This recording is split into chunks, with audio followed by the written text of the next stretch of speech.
Okay, guys, today we are going to talk about Texas government. So, the big thing that we're going to talk about with regard to Texas government is basically the structure of our Texas government. Our Texas government tends to parallel or match what the American government is based on. Most states go like that. They tend to have, it's just kind of the way to do things in America. They don't tend to stray too far from the U.S. Constitution. So our government in Texas is pretty much laid out very similar. There's a few differences that we'll get into. Where do we start? Well, we start with the Constitution. The Constitution, both Texas's Constitution and the U.S. Constitution, they set out the responsibilities of the government, what the government will and won't do, places the limits on government, and that's the won't do part, what it doesn't have the power to do. Explains what the government can and cannot do. It divides the government into branches or parts. It also contains the Bill of Rights, and that is the first 10 amendments in the case of the U.S. Constitution. I think in the Texas Constitution, there's like 18. I'd have to double check exactly how many of those amendments are considered the Bill of Rights in the Texas Constitution. I just right this second don't remember.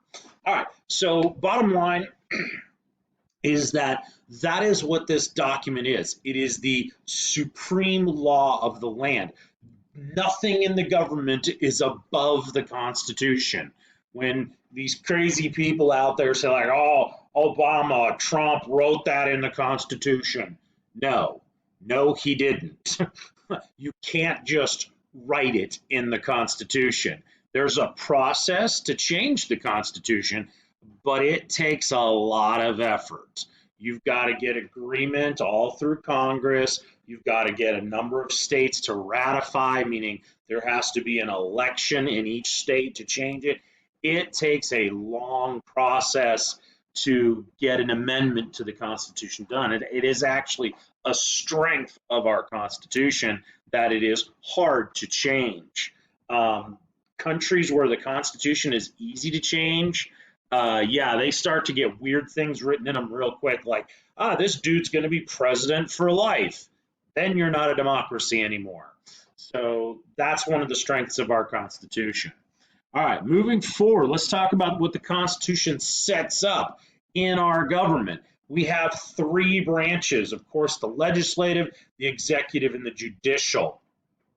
In the legislative, you have two houses in Congress, the House of Representatives and the Senate. That's two sides of the Congress. You can kind of see in the building. 1, 2. You also have the White House, the executive branch. That's the president, the vice president, and all the cabinet members and everybody who works for the president. Then over here in the judicial branch, that is the judges or the court system, which is at the top, the Supreme Court. But there's a whole lot of courts down below that, all the way down to the basically the federal district courts. So those, I think, are the lowest level federal court, but I'd have to double check that.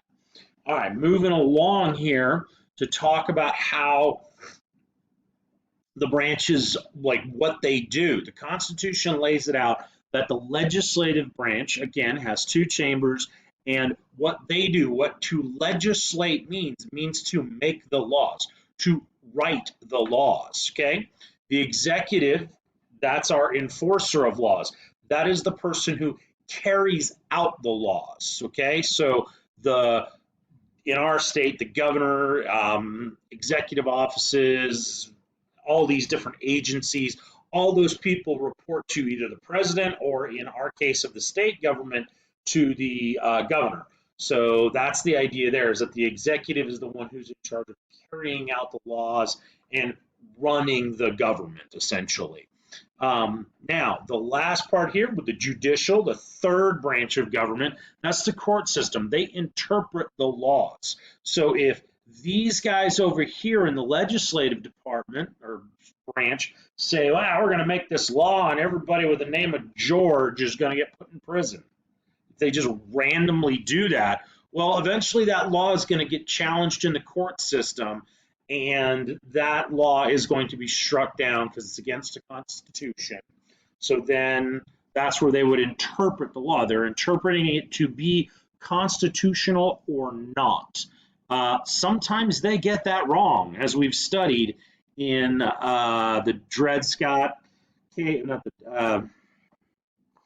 Plessy versus Ferguson. Yeah, that one. They got that wrong. Segregation, not a good thing, not constitutional, but that'll get struck down later. So the idea there is that these are the branches of government as set out by the Constitution.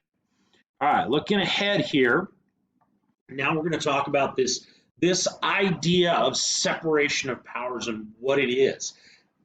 What we rebelled against in our original, turn away from England and let's do our own thing, was the idea that there was too much power in one branch of government. The idea that there was a king who could do whatever he wanted. I mean, literally, whatever he wanted.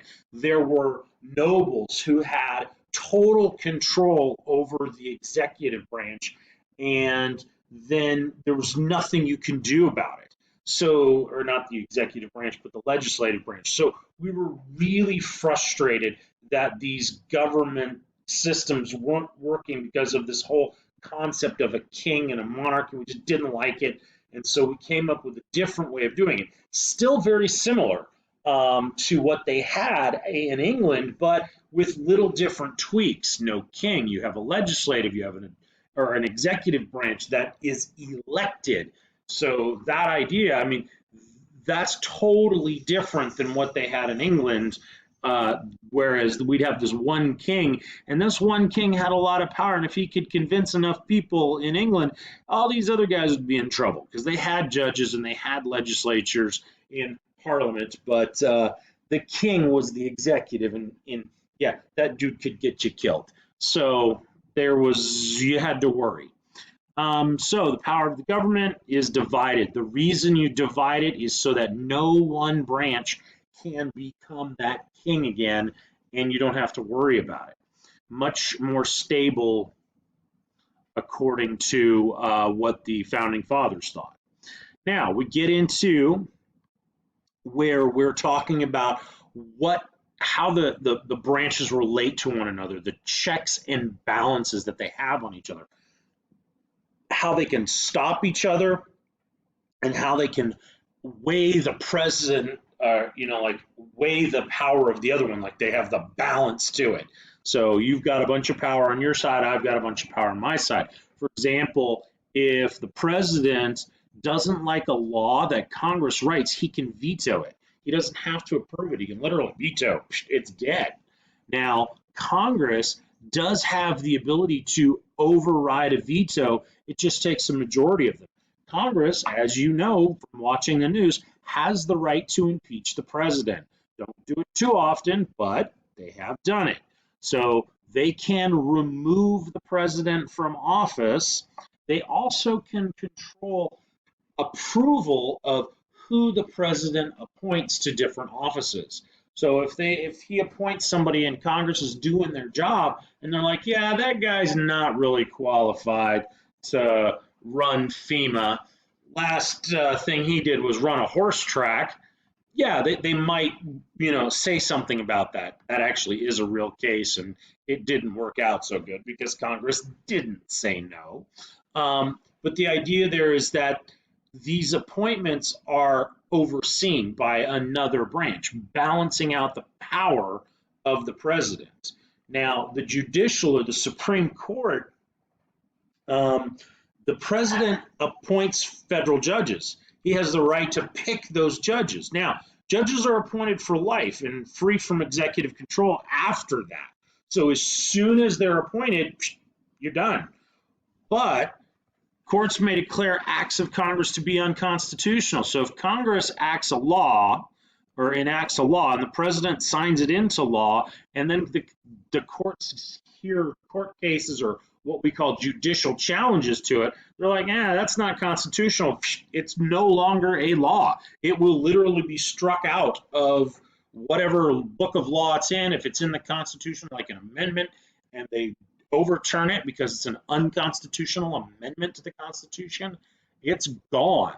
So, yeah, that's a big deal. Now, the legislative's check on the judicial branch is this: Congress creates lower courts and may remove judges through impeachment. Senate approves appointment of judges. Okay, so they can impeach the judges. It's not like you're appointed as a judge for life. So the whole idea of what they can do, I don't know, and I'd have to do some research. I really don't know if Congress has ever impeached a judge. I don't think they have. We shall see. So that's kind of how they interact. These three branches are pulling and tugging on each other to keep a balance of power.